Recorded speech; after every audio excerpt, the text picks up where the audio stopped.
let's see, has a mass, a frequency, an amplitude. Holy cow.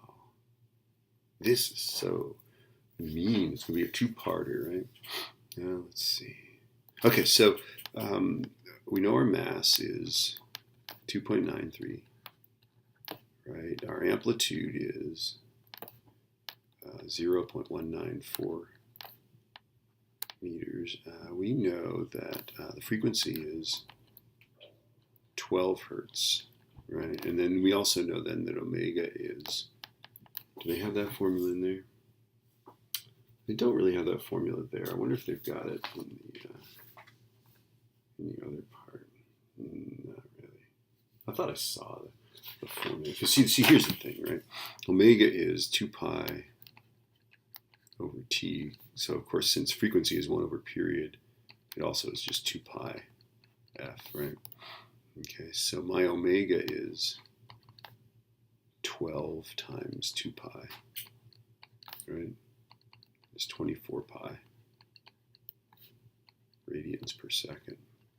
Okay. Now, I mean, if you want to, you can go 1 over 12 and then 2 pi divided by 1 over 12, which is going to be that, right? Okay, so that's what we know, right? Okay. And I think what we want to do first is let's find the total energy. Because it says what's its potential energy, right? And in all cases, the total energy is kinetic energy plus potential energy, right? We can find kinetic energy from where it is using the fancy kinetic energy formula, right? Is 1/2 m omega squared. It's like $1 million formula, right? Whoops, not x naught squared, just x squared, sorry. Okay, it's always 0. Okay, so we can use that to find the kinetic energy. If we have the total energy and the kinetic energy, we can find the potential energy. And that's the only way we can do it with this. I mean, there is another way, but I don't know if I want to show you that. I mean, ultimately, if we could find what the spring constant is, we'd be set. Okay, so the total energy is 1/2 m omega squared x naught squared. So let's figure out the total energy. 1/2 2.93 times 24 pi squared, right? That's our omega, is 24 pi, right? Okay, times 0.194 squared. So let's do this. This is my omega. This is 24 pi is what I'm writing there, okay?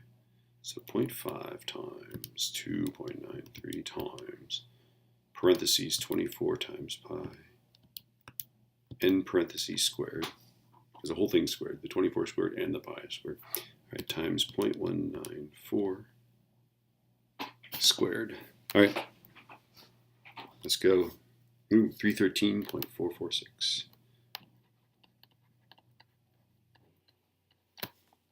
That's our total energy, right? Okay, so now let's find the kinetic energy at that point, right, at 0.12. Okay, so that's is 1/2 2.93 times 24 pi, right? That's 12 times 2 pi, right? Okay, squared times 0.194 squared minus 0.12. Ta-da. All right, I'm about to calculate. I'm going to go second entry, and I'm going to go in here and insert parentheses. Okay, so I've got 1/2 times 2.93 times 24 pi squared times parentheses 0.194 squared minus 0.12 squared, right parenthesis. Holy cow, 193.517.